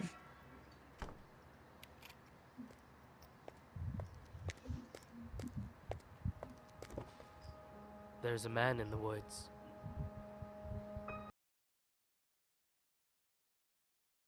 When we started, this school was still respectable. Oh, bars. My students used to skip down the hill to the honeysuckle, pluck a couple, and collect their nectar till they picked their fill. Except Ooh. one obnoxious kid, Sid, Oh. who just watched them eat the flowers while he seethed and scowled because he couldn't bear to share his sweet treats throughout our recess hour. I remember Bars. Sid saying, "There's a man in the woods." That's how the rumors began. Poor kids. He got him immersed in his spiel about a serial killer whose gun barrel glint hints at peril. A visit to the nurse, or worse, a hearse, waiting just beyond the dale. The children saw him everywhere. "Look, over there. That man had Batman ears. We swear. And crazy yellow eyes. We saw something rusty. His shotgun? It must be." Every word I heard was absurd. Yet each day Sid would stray down way past the playground. Who else was brave enough to save us from the killer's next plot? The rest of the lot would stop back at the blacktop, sure that any closer they were bound to be found deep in the woods, left to rot. I pleaded for the kids to think and learn to be mature, but after a few more rumors doomed my attempts to prove the school was secure, their fear was undeterred, and when the buses drove them all home, the parents finally heard. Everything just blew up. I received a wall of emails and calls full of shrieks, wails, and all from terrified families who'd heard word of the murderer and didn't like my lack of action at all. What was I supposed to do? Comb the whole forest? Yeah, right. Would you? That means I didn't care? That's not fair. The stories that were you weren't true. Of course I would feel regret had there been a real threat and I ignored it, and some poor kid got kidnapped while the kids were napping. But you couldn't admit that your good little kid would formulate a fib, so you ignored what I said. Your little angels could never cook up such incredible creations. An overactive imagination maybe, but my kid could never lie. How dare I? Accuse a child of being dishonest? Just monstrous. The parents were displeased, and when the PTA took action, they dismissed me from the classroom. Like they knew what was best for their kids. Do you know how difficult it is to get a job when a bitter mom slanders your rep with child neglect from the outset? Now who's in control of your classes? Single file lines? Single file lines. Little file swine, a killer by the pines. Really? Are you blind? Will you find your spines? Sid, a child decides to fill our minds with lies, and the next thing you see is people treating me like I'm committing crimes. I was in my prime. Those kids were lucky to have me. Do you see what you did? But I can play along. I can be good. Do you hear that, Sid? There's a man in the woods. Let's go. That's fucking fire.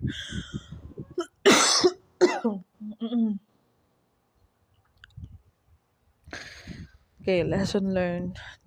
Just because your kid is telling you shit doesn't mean it's true. I think just because your kid says shit like that, you should, fucking investigate before you start being a Karen, okay? Because kids lie can be, can lead you into something shit. Like, I mean, I get it. Whatever, just don't have kids. Kids are fucking overrated after all.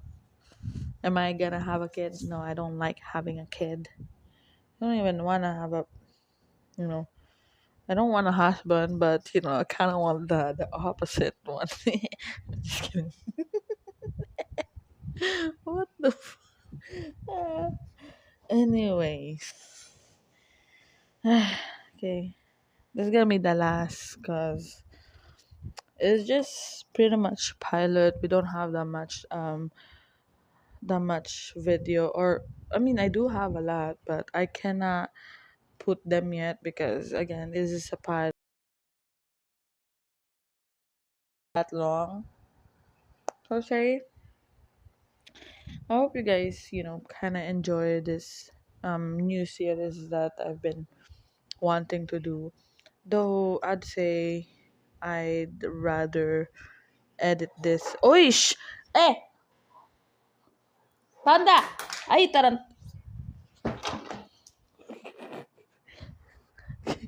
Oh my god.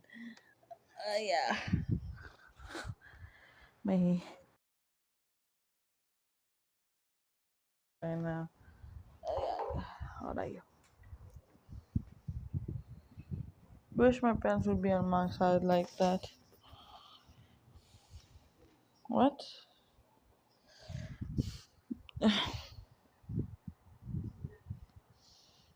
My mom doesn't really decided on other kids. They decided on me.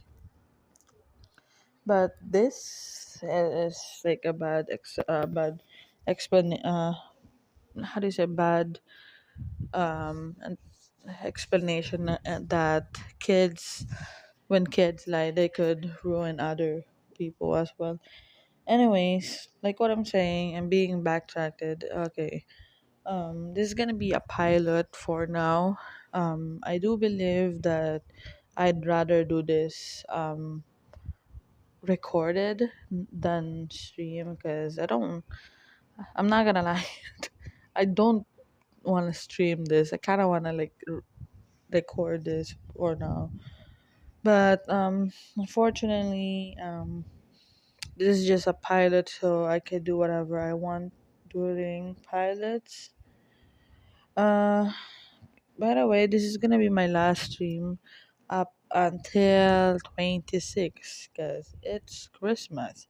Actually, it is already 24. So for everyone, advance Merry Christmas. I hope you guys have very festive Christmas. Just like enjoy your fucking how do you say this? Enjoy your Christmas with your fam. I mean, why would you not enjoy Christmas with your fam, right? Give me a sec. I'll do like a mini zatsu then for a little bit. Yeah, yeah, yeah, yeah, yeah. Okay.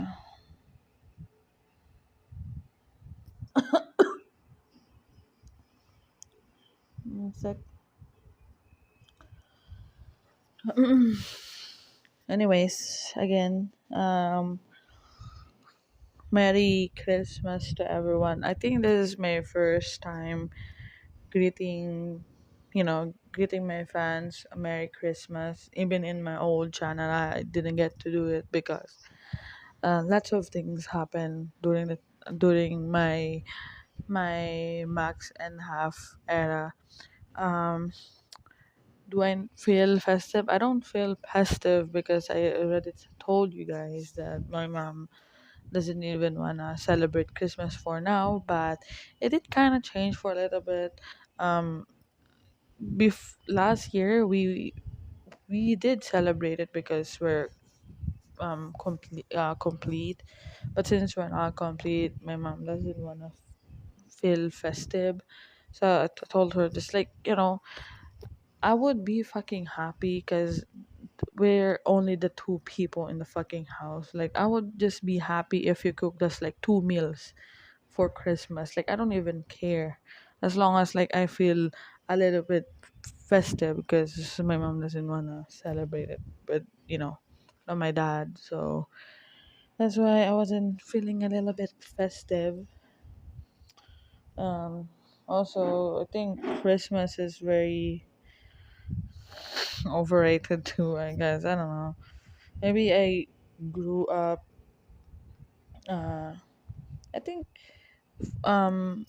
reality kind of hits me, being matured and whatnot, that I think Christmas is not for literally any adults.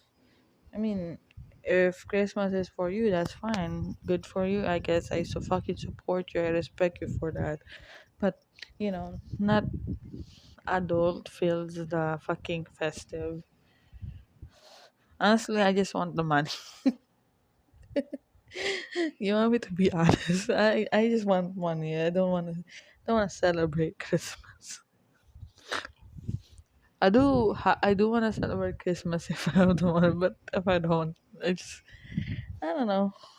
But I guess on 24,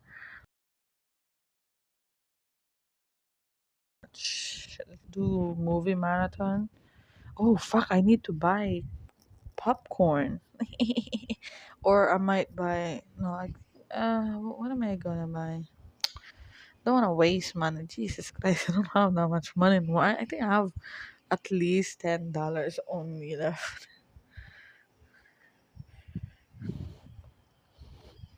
But yeah, I will buy popcorn and kind of shit to do a movie marathon. Because again, my mom isn't celebrating Christmas. I mean, we do gonna cook some like big meals like pasta and whatnot. It's not gonna be that big. First of all, the thing is, you know what's funny? The thing is, since my mom had an issue with my dad's side, so she doesn't wanna, how do you say this? She doesn't wanna celebrate it with them, and they don't wanna celebrate it with her. To be fair, even if my mom celebrated it, there's only two people in the fucking house. It's me and her. So having too much meal doesn't do shit because it's literally two people. That's why I said like just cook for two people that very festive looking, so we don't look like we're the. It's just like she doesn't wanna celebrate it yet because my dad isn't here. She's not feeling festive, I guess. So I guess that's why she didn't bother making Christmas tree. Although there's a reason why she didn't want to build the Christmas tree is because of my cat. I have five cats. The four cats, they are fine with Christmas tree. I don't think they're gonna like ruin the Christmas tree. They're not kittens at this point. They're already like adult cats. But one of my cats, I don't think there's a autistic cat, but um considering how she acts and everything, my cat is like kind of autistic and whatnot, and also she's deaf. So how do you say this? Just calling her name, she won't even look at you unless like you kind of like touches her. So she'll still get scared pretty often. But my cat is pretty autistic, so I don't think she's gonna do well with Christmas tree. But we'll see. She's still like a kitten. She hasn't even reached 1 years old yet. So that's the reason why we don't have Christmas tree. And also again, two people. I don't think we could celebrate it if we want to, but having having so much meal in like for two people is like insane. I mean, we could just like make a meal that's like literally for one night only. Either way, I think that's because someone DM me. I'm not gonna mention their name, but someone DM me on Twitter saying that sound not festive because I am not. Am I happy with Christmas? I think this is the first time I actually it is my first time. This is my first time that I was for 12 years of dating someone. This is the first time I felt single. Normally in this time I would call someone and then we'll pretty much do movie marathon or just like play games. think the last time I did that with my ex, you know what's funny? That ex that I mentioned before, like the 12 years ex, he fucking said like, like he's pretending and all that. But you cannot say that you're pretending and buy. To be fair, when I have Switch, he actually bought me the. I only bought the games. But the Switch OLED and all the accessories of it, it was his money. It's not mine.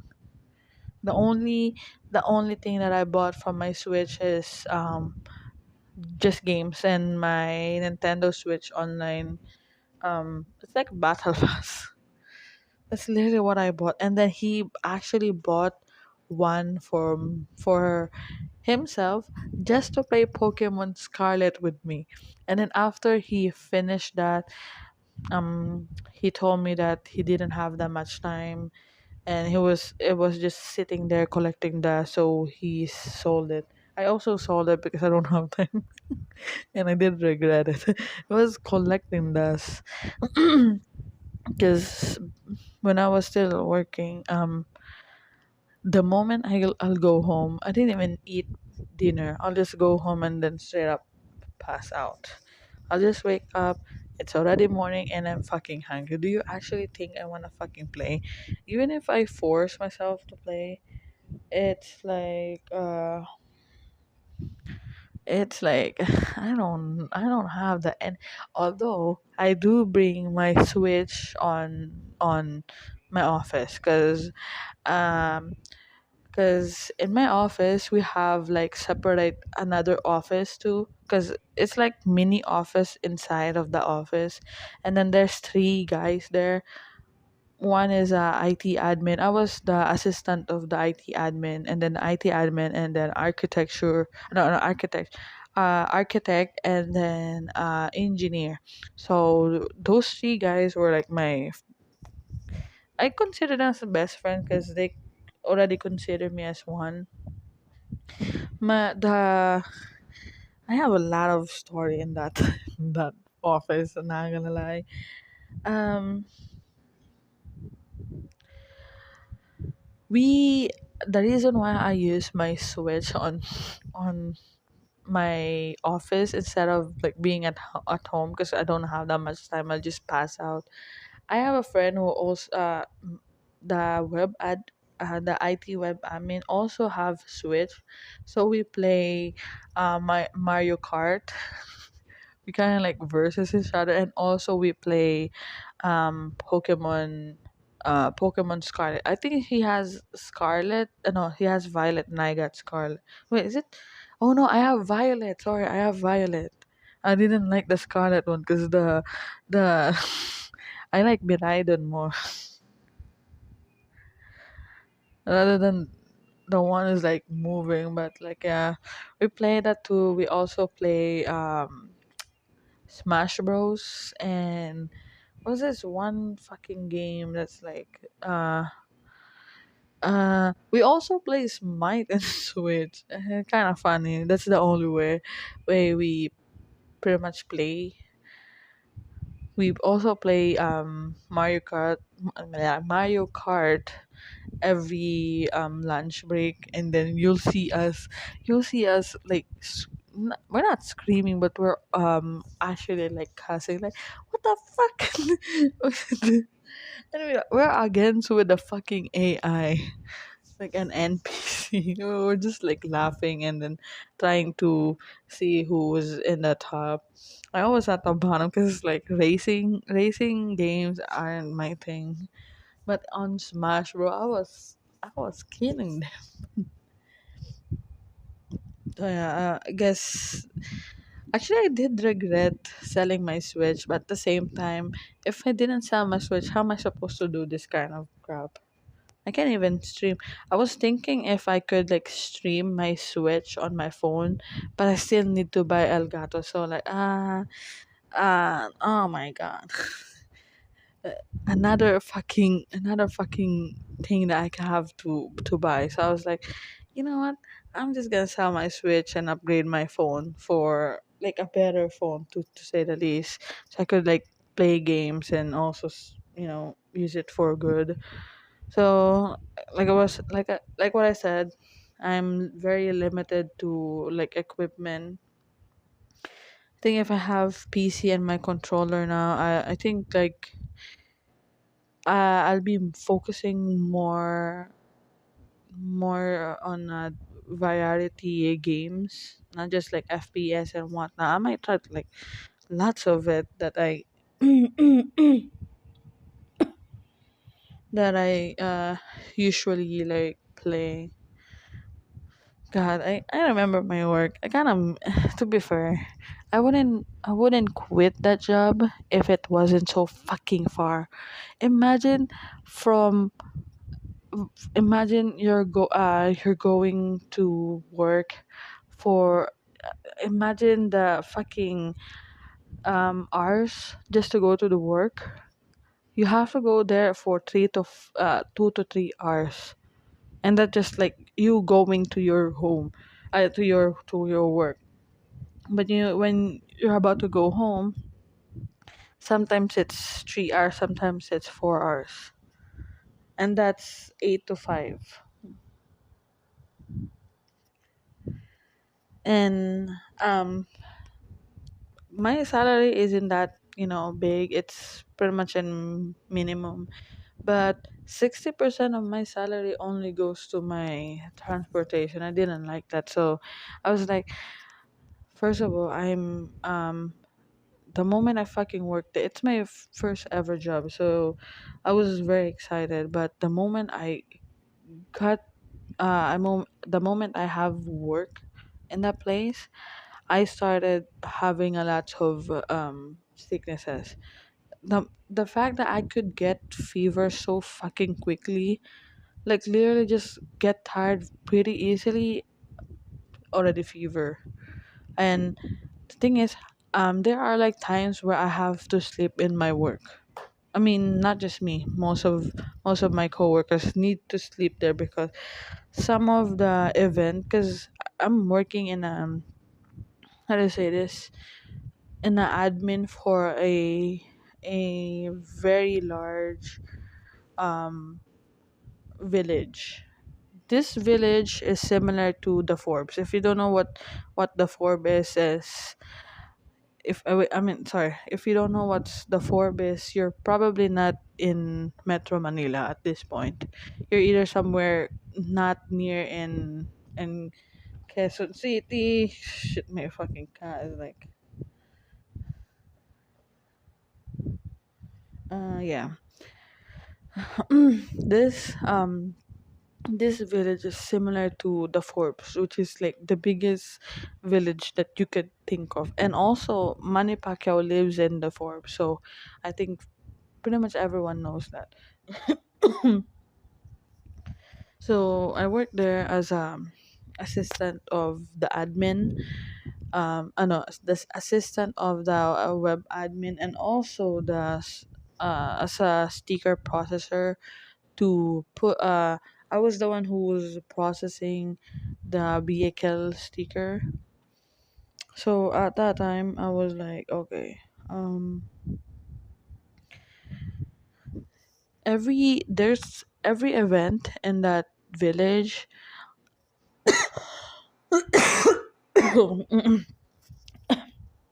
that requires you to sleep there because the event will start around as early as possible. I still remember the earliest one was like at least 3 a.m. No, no, not 3. 4 No, actually, it's 3. It's how do you call this? It's a fun racing event, whatever you call it, fun racing, whatever. I didn't even get to sleep. 12 a.m. at night, at 12 p.m. at night, I was still working to like fix those pom poms that you do for cheerleading.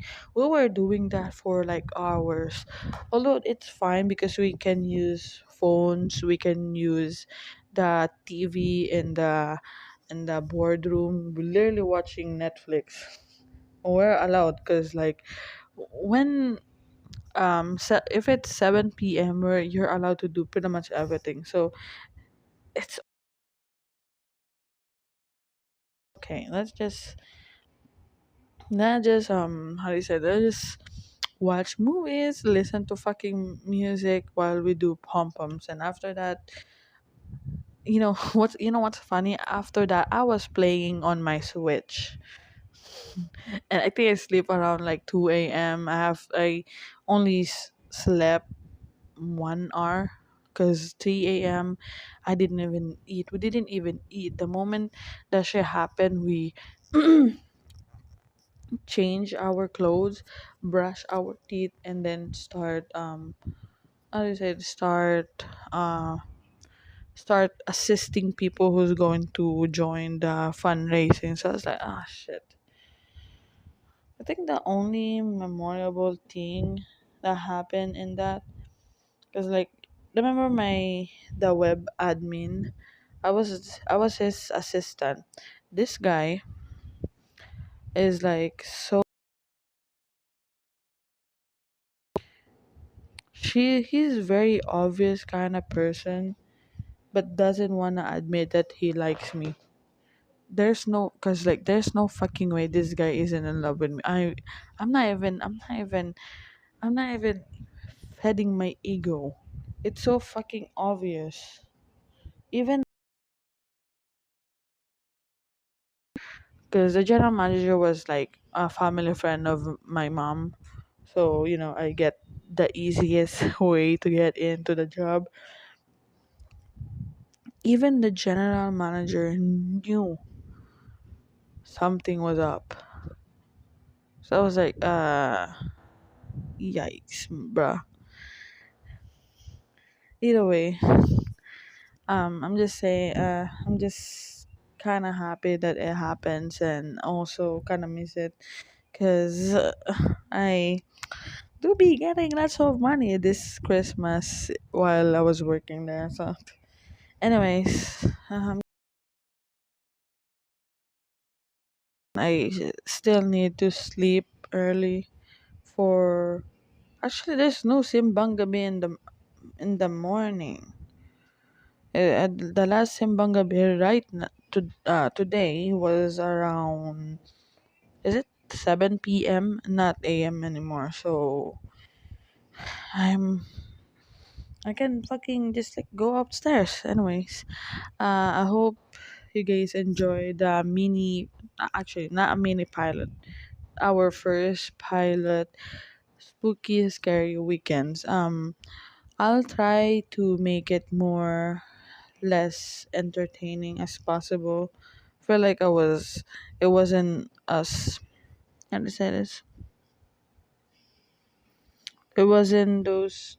Did you type something? X what the fuck? I didn't even get to see what you typed. Bro, we did those event and we didn't sleep. We were the event planner and the labor force. The event ends. The event, and it's like my body feels like it's descending. Actually, that event. No, not fun races. Fun racing. Actual racing. Fun racing. When you start running, we have those. We're not the event planner, but we were the one who's like giving handling their, because they have this like sticker thingy in their wrist that you have numbers and your name. We're the ones who's giving them that, and also we give them food and not fundraiser, racing, fundraising, FUNRAR racing, like fuck. Can you, okay, let me,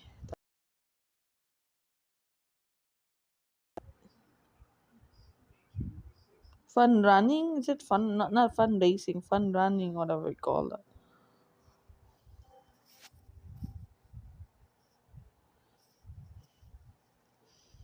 Not fund. It's fun racing, whatever you call it. So we were giving them those sticker thingy in for their wrist with their name and number, and also food like drinks, bread, and something to help them run. And there, this is for how do you say this, for the residents only. There's a lot actually. Imagine you're not eating fucking breakfast and you're already working your ass off. I think we after that event it was also raining, and the thing is I have to run back and forth. It's like a 10, 20 to 30 no, actually 20 to 30 step. Yeah, it's more than 50 step from the place that I'm standing to the admin, just to get my stuff, because I was in charge for the senior. Actually, I was in charge for mostly senior in when I was working there, to be fair.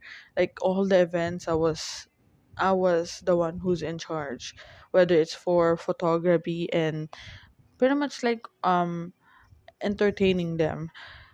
Imagine you running back and forth while it's fucking raining. You have 1 hour of sleep and you didn't even eat breakfast. I think we ate breakfast around 11 p.m., and then we can go home around 12 p.m. in the afternoon. Oh no, 11 a.m. to 12 a.m. in the afternoon. And then after that, I got sick. I got fever, but I still have to go to work because I was the one handling the senior. So when I went back to work and I was still fever-ish, I have this thing. It's like a cooling pad for your head, and I just couldn't keep it. So I was just like being quiet and whatnot. Anyways, I'm gonna end the stream now because it's getting late. La Simbang Gabi will happen on 7 p.m. So I'm not gonna stay late today. I just need a lot of like sleep. I again, I'm just gonna say this. I do hope that you guys enjoy our first pilot of SSW. It it's pretty. It's actually a bit boring to say because like again it's pilot and I'm just trying out things just to see how it works, or if it if my analytic also help me with regarding to how do you say this, regarding to showing that on algorithm. Pretty much just like how do you say this, trying things for me, I guess. So far, all I can say, like I wish I just like recorded this instead of like streaming it. But again, with limited equipment, I might stream it more than recording it for now. But again, hopefully we could find a better, how do you say this, a better mm, better better way to promote the series more often. Wait, your Simbang Gabi is 4 a.m.?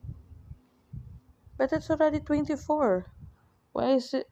Oh, maybe it's not the same for you guys. After 24, 20, December 24 is like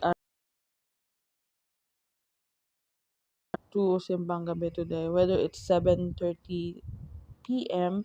and 9:30 p.m.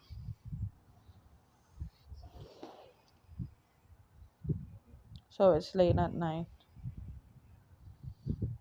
Anyways, again, if you guys wanna, send scary videos, I will tweet it on Twitter if you guys want. Either way, for now I'm just gonna pick whatever horror story that I could find.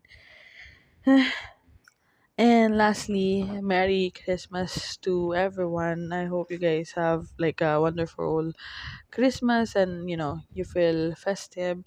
And see you guys on the 27th because you guys not gonna see me.